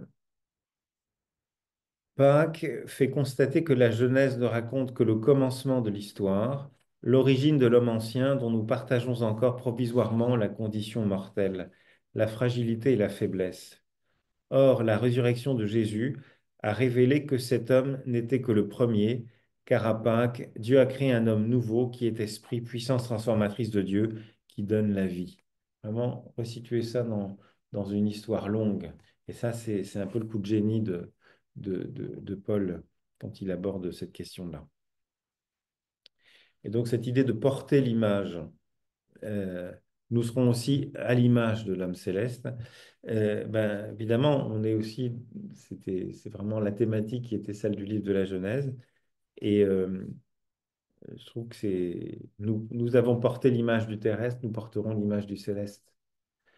Euh, alors, c'est aussi intéressant parce que dans toute cette tradition gnostique, alors qui va beaucoup se développer dans les siècles suivants, il y a beaucoup d'hérésies gnostiques qui vont être assez dualistes et qui vont envisager la résurrection comme une simple ascension de l'âme vers sa patrie céleste, hein, c'est ça. Euh, on l'a chanté un jour, j'irai la voir, c'est un peu cet esprit-là. Euh, mais ce que Paul évoque là, c'est le mystère d'une recréation des personnes encore immortelles. Donc on n'est pas dans cette dichotomie, et j'ai mon âme qui va se mettre à s'envoler, qui va vivre sa vie indépendamment, mais c'est quelque chose d'une recréation. Mais dans cette continuité, hein, discontinuité, continuité, c'est pas une recréation de zéro. On va me donner une nouvelle enveloppe, si vous voulez, façon, façon métempsychose. Dans la réincarnation, c'est ça. Bon, j'ai mon âme, puis je me retrouve dans une autre enveloppe, quoi. Mais c'est au fond, euh, voilà, dans la philosophie platonicienne, c'est soma, et un jeu de mots soma, sema, corps, tombeau. Donc, c'est pas juste une enveloppe qui est là et dont il s'agit de se dépouiller et sans importance. Non, c'est une recréation. Euh, que la résurrection, c'est une recréation. Voilà, alors, ce qui est aussi intéressant dans la finale, peut-être, et puis on arrive au terme de la rencontre, verset 51, Paul dit, voilà, il évoque quelque chose qui peut nous surprendre là aussi. Je vais vous faire connaître un mystère. Nous ne mourrons pas tous, mais tous nous serons transformés en un instant, en un clin d'œil, au son de la trompette finale. Car la trompette sonnera, les morts ressusciteront incorruptibles, et nous serons transformés. Il faut en effet que cet être corruptible revête l'incorruptibilité, que cet être mortel revête l'immortalité. Donc, il évoque la parousie, le retour du Christ, dans les catégories qui sont celles de l'apocalyptique juive et de la fin des temps. Donc, la résurrection des morts telle qu'elle pouvait s'exprimer dans un certain nombre de récits apocalyptiques juifs. Euh, pensez à Ézéchiel, hein, les ossements desséchés. On est c'est un peu dans cette vision-là. Mais il dit, ben voilà, quand le Christ reviendra, ben, ceux qui étaient morts ben, seront recréés, mais dans un corps qui est un corps incorruptible, spirituel. Et nous, qui sommes encore vivants quand il arrivera, eh bien, nous serons transformés aussi.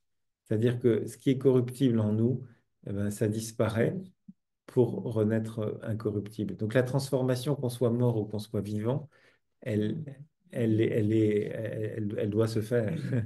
Elle doit se faire, voilà. Mais dans tout ça, le jugement dernier, alors, il disparaît ou... Alors là, il n'en est pas question, là, effectivement, du jugement dernier. Ça ne veut pas dire que... euh, bon, après, le jugement, il tient à la fois celui qui a cru ou celui qui ne croit pas. D'accord. C'est pas l'histoire de la pesée des âmes. Ça, c'est un truc qu'on trouve Le dans... péché, Ça, c'est une logique alors qu'on trouve d'ailleurs, c'est dans des textes égyptiens, hein, la pesée des âmes. Je crois qu'il y a des choses qu'on va trouver là-bas. Euh, alors, il y a des thématiques qui reviennent, voilà, le grand livre, le livre de la vie. Enfin, voilà. Il y a des choses qui existent, mais je ne crois pas que ce soit la perspective du jugement. Elle est pas là. Enfin, en tout cas, il ne faut pas imaginer un tribunal qui va décider en fonction de ce que vous avez fait, les bons points, les mauvais points. Enfin, les âmes, le purgatoire, tout ça, c'est... oui, alors là, le purgatoire, on est encore dans un registre encore bien plus Après, lointain. Oui, ça, c'est quelque chose qui est apparu bien plus tardivement, notamment au Moyen Âge. C'est le Moyen oui, Âge qui va inventer finalement le purgatoire. Voilà, alors il y a quelques références scripturaires sur lesquelles on peut s'appuyer pour dire qu'il y a... Bon, mais je crois que c'est pas ça qui est au cœur des préoccupations de Paul. C'est pas de ça dont il parle. En fait, c'est notre vocation ressuscitée. Ressusciter, c'est notre vocation, oui, oui, ça, tout à fait.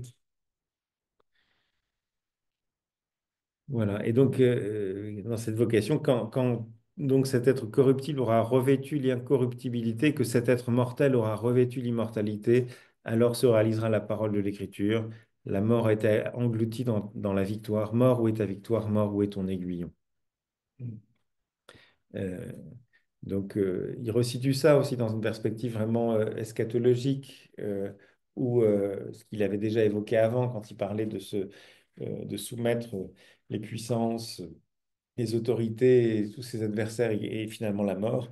Mais on revient sur cette thématique-là, quoi. Du coup, la croyance que nous, on a, que nos morts, voilà, nos papis, sont au paradis, c'est pas quelque chose qui était de l'époque.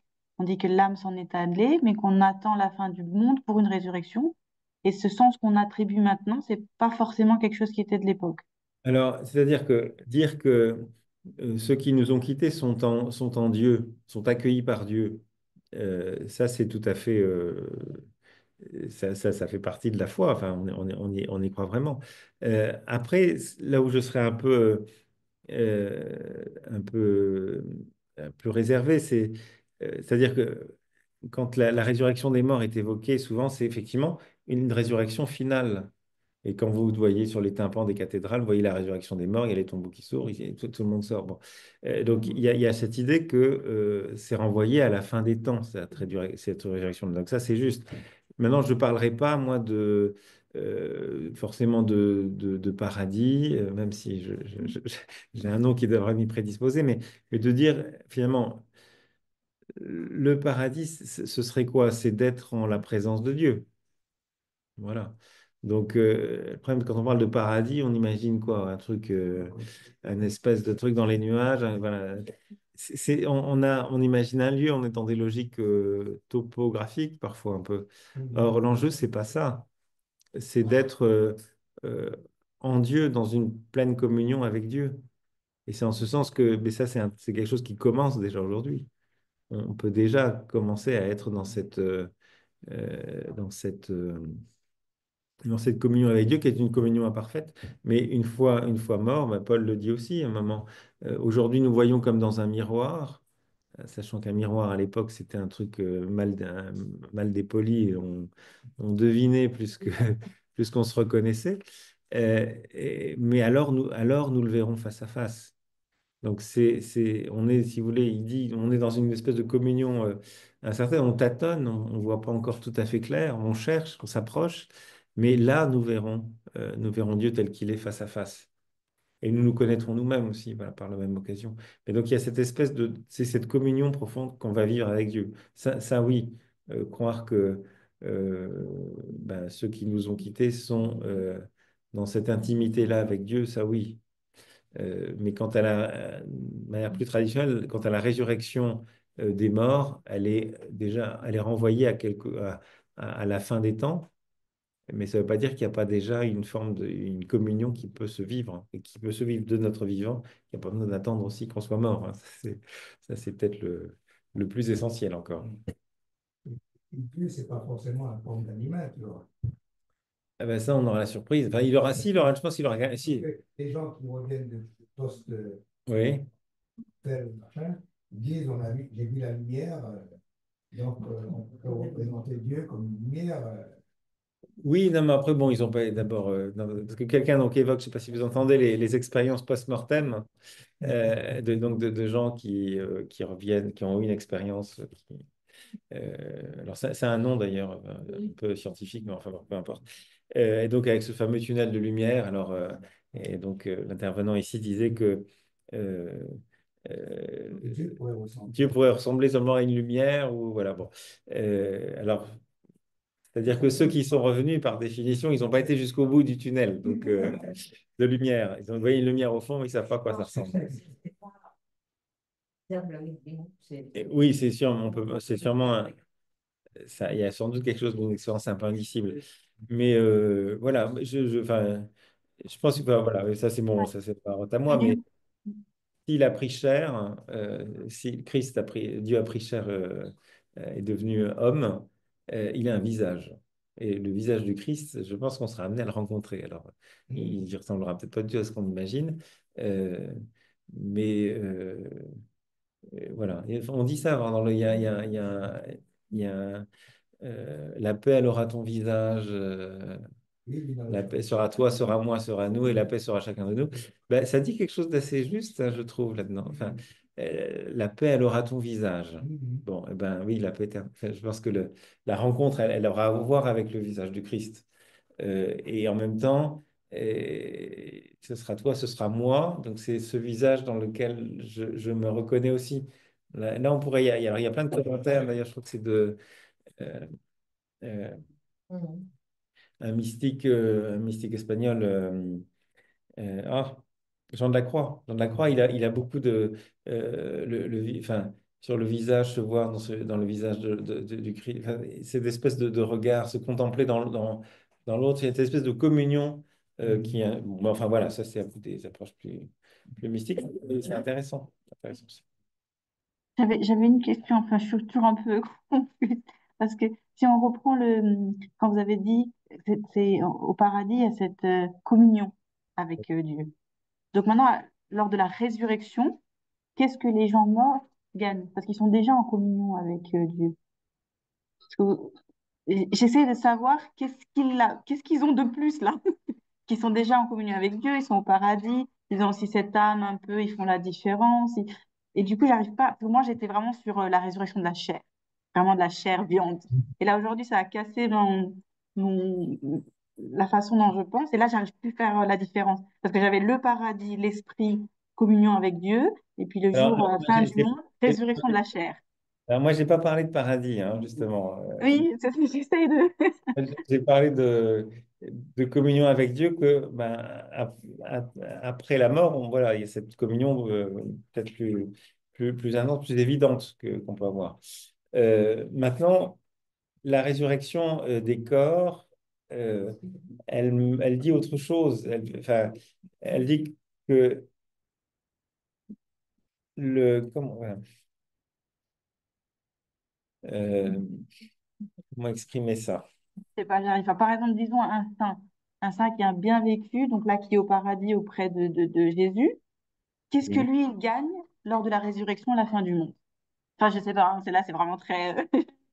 Non, ce qui gagne, alors c'est intéressant comme remarque, C'est quoi la différence? Parce qu'il est déjà en communion. oui, J'arrive- non, oui, il est en communion, mais après, il y a une dimension peut-être qui est encore absente. C'est ce qui est. Voilà, tu as entendu que le corps, dans l'anthropologie juive, ça disait aussi la personne dans sa complétude, voilà, dans sa capacité relationnelle. Or, tu es bien d'accord avec moi pour dire que c'est par notre corps aussi que nous entrons en relation avec les autres. On a des sens. c'est par nos cinq sens qu'on entre en relation avec les autres. Et donc, alors à la fois le corps, c'est ce qui nous permet d'entrer en relation, et en même temps, c'est ce qui limite notre relation. Elle est pas, elle est, ma vue, elle est limitée. Enfin, je ne vois, voilà, en plus je suis myope, donc je vois pas très loin, mais c'est-à-dire que mes perceptions, elles sont aussi limitées. Mais c'est par le corps que j'y ai accès. J'ai eu accès. Et donc, pour moi, il y a une espèce de, on pourrait dire peut-être de, on parlait de communication des idiomes en théologie, c'est-à-dire qu'il y a des propriétés du divin qui vont dans l'humain. Ça, on parle pour les relations entre la divinité et l'humanité en Christ. Mais peut-être qu'il y a aussi, il y a aussi ça qui se joue dans notre personne, entre ce qui est de l'ordre de la corporelle et puis de ce qui est, enfin, ce qui est notre, oui, notre dimension spirituelle. Et tu le dis toujours, je sais plus après. Un œil. Alors, peut-être couper votre micro si c'est pour que tout le monde n'entende pas. Mais donc, je pense que dans la résurrection des corps, il y a aussi cette dimension relationnelle qui nous est redonnée. Et ben, une fois qu'on est mort, on l'a plus, enfin, on la perd aussi. Enfin, on vit une communion avec Dieu, mais il y a peut-être aussi des choses il y a des choses d'un relationnel qu'on n'a pas, puisqu'on n'a plus, on est privé de ses sens. Oui, mais je pense que c'est le corps, il est aussi sauvé. Comment il est sauvé? Euh, mais je pense, voilà, je parlais de ce film Hors d'Est, là, où cet homme dit sur le corps, voilà, en s'accrochant au corps de sa femme, en disant, mais son corps, je l'aimais aussi, il n'y a pas que son âme que j'aimais. Et je crois qu'il y a là quelque chose à réfléchir. J'aime beaucoup ce que dit, c'est Lévinas, non pas Lévinas qui disait ça, c'est euh, un théologien protestant, un philosophe. Oh, ouais, je crois que j'en ai déjà parlé. Enfin, c'est quelqu'un il évoque la vie, il parle de la temporalité, le temps. Le temps, il y a le temps, il parle du temps horizontal, le temps voilà, qui se déroule, voilà, il se déroule. Et puis, dans notre vie où le temps se déroule, il y a parfois des moments où le ciel s'ouvre. Voilà. Et donc, il parle là de temps vertical. Et il dit, au fond, l'éternité, c'est tout ce temps vertical qui est mis bout à bout. C'est donc, à un moment, il y a des moments où la perception s'ouvre. On était dans une perception limitée, un peu dans un tunnel, quelque chose d'assez horizontal, et tout d'un coup, le ciel s'ouvre. Et alors ça, on peut, voilà, il y a des expériences dans nos vies qu'on peut faire. Enfin, euh, que ce soit dans une relation de couple, que ce soit voilà, en faisant une randonnée en montagne. Enfin, il y a plein de manières où, à un moment, le temps s'élargit. On n'est plus dans... alors, on touche l'éternité, quelque chose comme ça. Et ça, ben, on le fait, on l'éprouve aussi avec son corps. C'est aussi par ses sens qu'on perçoit ce temps vertical. Et je pense que la résurrection des corps, elle a à voir avec ça. Donc il y a quand même la résurrection de la chair, comme vous avez dit, de la viande, enfin, parce que vous avez parlé, ça m'a beaucoup parlé. Donc il y a quand même cette résurrection de la chair, mais sous une autre forme un peu plus Non, je ouverte, plus, n'ai pas c'est ça? parlé de résurrection des corps, je n'ai pas parlé de résurrection de la chair. J'ai dit que, justement, Saint Paul n'utilisait pas ce terme-là. Euh, donc, et le corps, donc je reprends ce que j'ai dit, le corps dans une perspective hébraïque, c'est bien la personne, c'est pas le corps matériel physique, mes os, mes muscles et mes problèmes de genoux, j'en sais rien, voilà. C'est pas ça, c'est pas juste l'enveloppe physique, c'est pas le corps soma, sema des philosophes grecs où le corps est une forme de tombeau et une quantité négligeable. Non, le corps dans la perspective juive, c'est bien ma personne. Et ma personne dans ce qui est ben, mon goût pour les choses, ça peut être intellectuel, ça peut, enfin, euh, mes relations. Et c'est cette richesse relationnelle-là qui m'est peut-être redonnée à la résurrection des corps, à la résurrection finale. Mais donc, le fait est, et ça on l'expérimente aussi dans euh, justement, quand quelqu'un, un proche décède, on a beau avoir à l'esprit que, bah, oui, il est auprès de Dieu, son âme est là-bas, très bien, mais on perçoit le manque, on perçoit l'absence, et on l'aperçoit physiquement aussi. Ben, parce que la personne n'est plus là. Et donc, il y a quelque chose qu'on n'éprouve plus. Il y a son souvenir, voilà. On a la foi qu'il est auprès de Dieu, mais on n'est plus, nous, dans cette espèce de communion-là. Ben, je pense que la résurrection des corps, c'est quelque chose qui, là, nous est redonné de cette plénitude relationnelle qu'on avait perdu, voilà. Qu'on n'avait pas de notre vivant par notre corps, parce qu'il est limité aussi, on n'a pas accès à tout. Mais dans la résurrection des corps finale, résurrection des morts finale, eh ben, c'est aussi cette plénitude relationnelle qui nous est donnée, mais j'ai envie de dire sans limitation, de manière, la verticalité, ce temps vertical que j'évoquais. Mais qui, à mon avis, ça renvoie aussi à des expériences qui peuvent être très physiques, jusque dans la relation de couple, il y a des moments dans la vie d'un couple, je pense, qui ouvrent un horizon, enfin une dimension de verticalité. Et ben ça, dans un couple, ben, quand il y en a un qui meurt, ben, c'est quelque chose que on perd, mais c'est quelque chose qu'on est appelé à retrouver dans la résurrection des corps. Et ça, je trouve que c'est important, parce que c'est parfois les commentaires ecclésiastiques de cet évangile que j'évoquais, là, de Jésus face aux Sadducéens, et puis la réponse de Jésus, oui, mais alors, c'est pas comme ça, ils ressusciteront comme des anges. Et donc, ben, certains curés ont une lecture très spirituelle des choses, oui, donc, une fois qu'on est mort, ben voilà, ben oui, mais on n'est plus comme mari et femme, et donc, tout ce qu'on a bâti ensemble, il n'en reste plus rien. On est des anges, voilà. Non, c'est pas ça. Il y a une continuité, il y a une discontinuité. Ce qu'on a vécu ne disparaît pas, mais c'est retrouvé. Euh, c'est retrouvé, euh, j'ai envie de dire, sans limitation. Voilà. Mais c'est bon, ça, c'est ma cuisine à moi, hein. Ça, c'est pas Saint Paul. Moi, c'est aussi souvent quelqu'un qui est en phase terminale voit redérouler toute sa vie. Ah oui, bon, ça, Et c'est des expériences. Oui, l'esprit, dedans, quoi. oui, mais là, c'est peut-être autre chose. Autre chose. Mais là, je ne vais pas me prononcer là-dessus. Voilà. D'autres. Un terme. Un thème dur. Enfin, dur. Non, j'espère réjouissant. Exigeant, mais réjouissant, j'espère quand même. C'est une perspective sympathique quand même. Dans le sens que c'est difficile d'en parler, c'est difficile à expliquer parce qu'on n'a pas les mêmes Ben, sensations. on n'a pas les mots, ça c'est clair. C'est irreprésentable et on peut en parler que par des images, et c'est ce que fait Paul. Et donc, ben, essayons de comprendre un peu ces images-là. Voilà, continuité, discontinuité, euh, corruptible, incorruptible. Bon. Dans le credo, on Oui. dit, je crois, à la résurrection de la chair. Alors ça, c'est dans Maintenant, Nicée-Constantinople, oui. maintenant, on peut l'imaginer comme tu viens de l'expliquer, dans les relations verticales.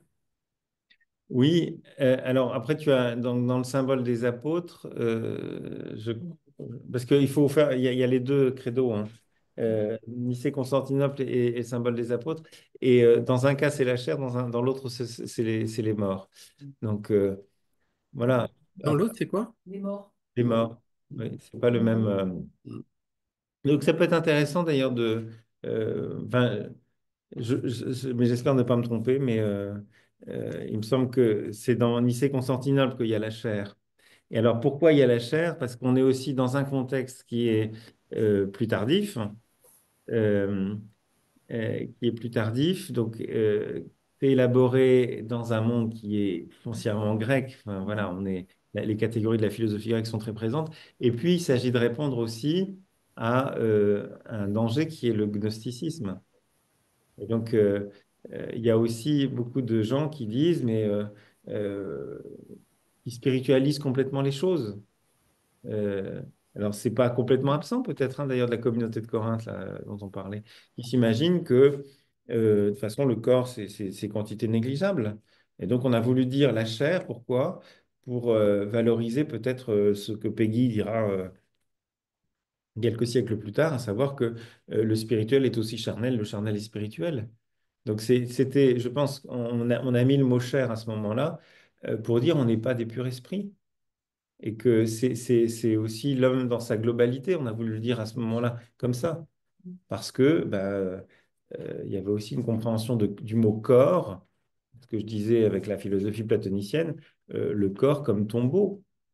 C'est quelque chose, c'est une dépouille, c'est quelque chose de négligeable. Et donc, en utilisant le mot chair, on voulait dire, il y a quelque chose d'important dans ce qui fait notre identité, dans le fait qu'on soit incarné. Si le Christ, le Verbe s'est incarné, c'est pas par mépris de la chair. Donc, qu'est-ce qu'on en fait de cette chair-là? Mais après, vous voyez qu'on est pris par des mots qui ne veulent pas dire la même chose dans le même contexte. Alors, donc, euh, c'est là que c'est un peu compliqué.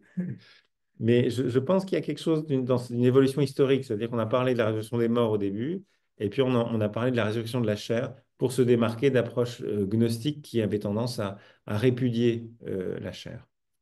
Oui, à répudier le corps. Oui. J'avais une question. Désolée, c'est mon chat. J'avais une question concernant le baptême. Le baptême, c'est un geste qui a été créé par Jean-Baptiste, donc c'est le début du christianisme, où il y avait déjà une sorte de baptême dans les religions de l'époque. Alors déjà, Jean-Baptiste, il n'est pas chrétien, enfin, en sens où on l'entend peut-être aujourd'hui. Euh, c'est le dernier des prophètes de la Première Alliance et c'est un juif foncièrement. Alors le baptême, c'est quelque chose qui existait dans le monde juif comme un rite d'agrégation au peuple juif. Donc, euh, par exemple, ça c'est Canal Lustiger qui avait écrit un ouvrage là-dessus, qui évoquait beaucoup le fait que ceux qui n'étaient pas juifs par la mère, ben, mais qui étaient attachés à la loi et à la lecture de la Torah, eh bien, vivaient une forme d'agrégation au peuple juif par ce rite-là.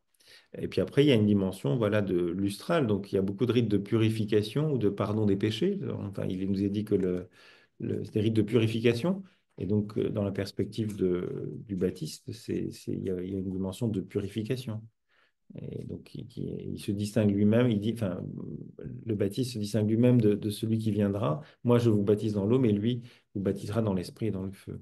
Donc le baptême à l'eau existait déjà chez les Juifs alors, le rite de l'eau. Ah, Oui, mais pas avec le même sens.